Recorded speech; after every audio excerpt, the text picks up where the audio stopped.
This is the Aztech drum unit replacement. This is to replace the Brother DR-820.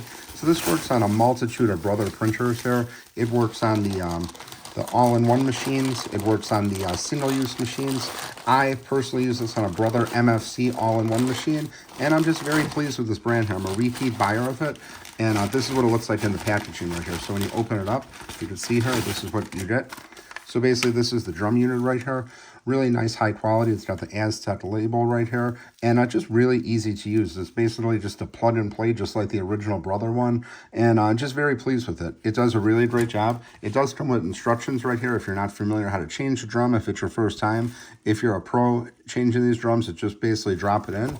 And see, these are the different models right here, the HL models, the DCP, the MFC. I use the MFC models. That's the all-in-one, and just, again, very pleased with it. They're high-quality items.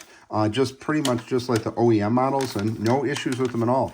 A repeat buyer of this brand, very, very happy with it. Definitely want to check these out if you're looking for the Brother drums. This is a really great replacement. Again, this is the DR-820 compatible one. Highly recommend checking these out.